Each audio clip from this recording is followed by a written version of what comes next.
From the News Channel 5 Network, this is OpenLine.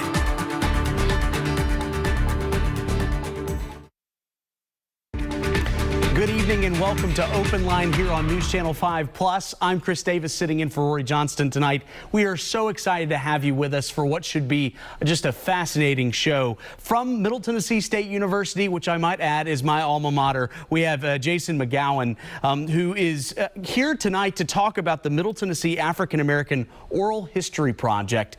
Jason, give us an idea of what this project is. Well, this project, which is funded by the National Endowment for the Humanities, is looking to gather the vast experiences and stories of African Americans here in Middle Tennessee, looking for throughout segregation, through the implementation of integration as well. But I also want this to be a celebration of Black families.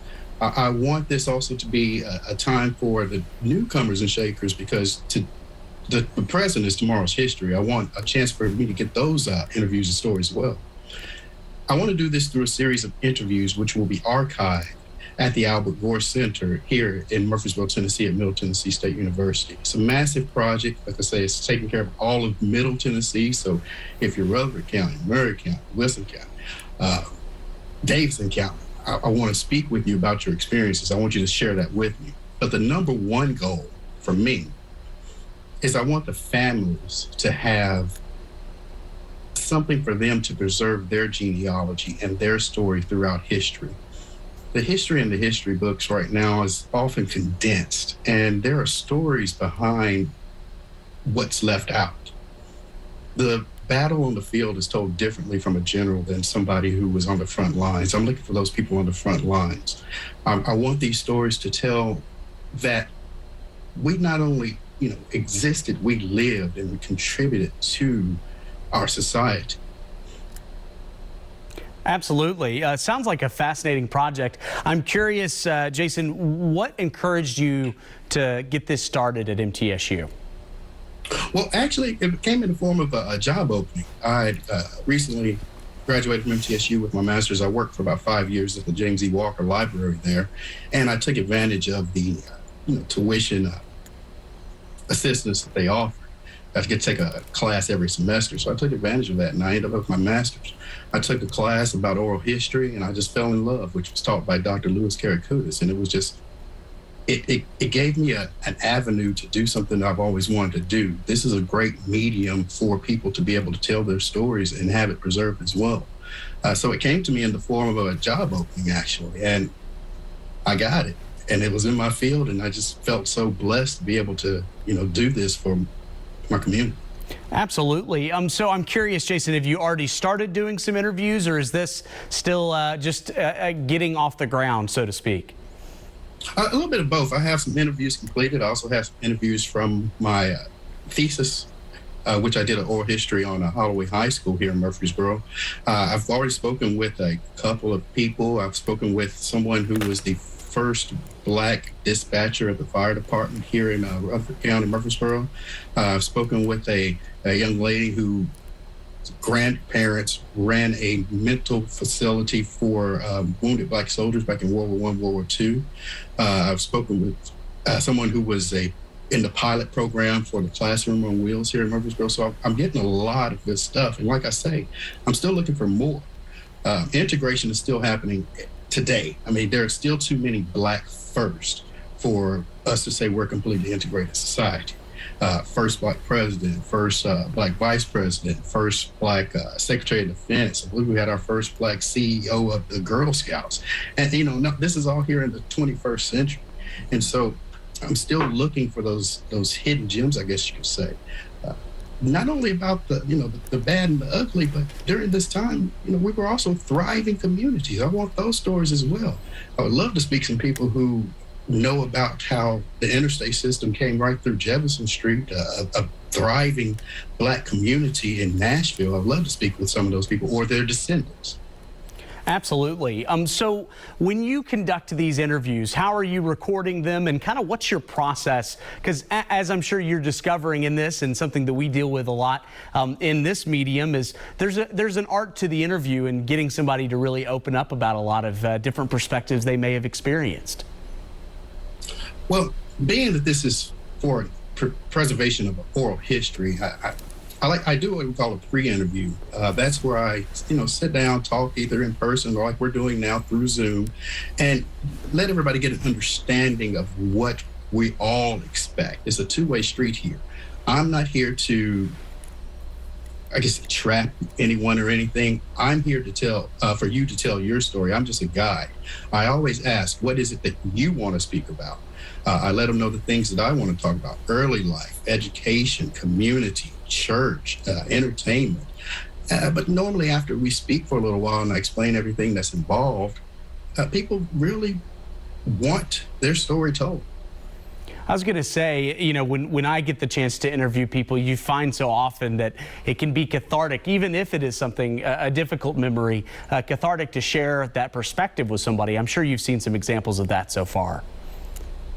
Oh, most definitely. Normally, once we finish the interview, I'm receiving calls or emails the next day. Oh, I forgot to talk about this, or I wanted to talk about that. And I tell them, hey, with the advent of technology, we can get it in there. I'm here for you. If you figure out there's something that you missed, we can schedule another time. I'm here.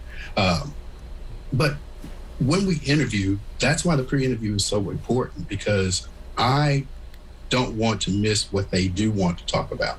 There's not enough time in the world for everybody to talk about everything that's happened in their entire lives. That's an epic. That'll take it'll be written in a big tome or something. But we can make sure that we get those things that they want known, especially for their families. It's like you say, it can be cathartic for them, but it's also cathartic for me. To be able to listen, to have someone to open up. It makes me feel good that I was able to guide them through these stories in order to get what they wanted out of it. Absolutely. So, Jason, are these audio interviews, video interviews? How are you capturing these conversations? Oh, yes, most definitely. Well, I have my digital recorder right here, microphone. I do have video equipment as well. The nature of the oral history is audio, but now I take my camera with me a lot of times wherever I go. I can use audio if people want to have those things. I have the equipment for that, for video and audio. I've been using both. With video, you can actually extract the audio that you need if need be. But right now I'm using Zoom.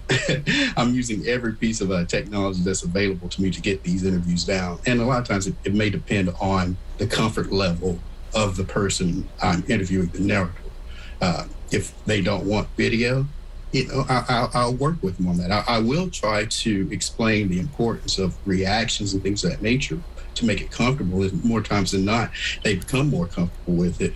But don't want to make anybody uncomfortable. Especially when they're opening up to me. Absolutely. I'm curious, Jason, what about this project made you think, okay, we've got to do this? I mean, I know you mentioned that this was a job opening, but why do you think that this is so important to capture these stories? Well, Chris, it's odd that you asked that, because I get asked that a lot. And no disrespect to your question, because it is a good question to ask, but the answer lies within the question.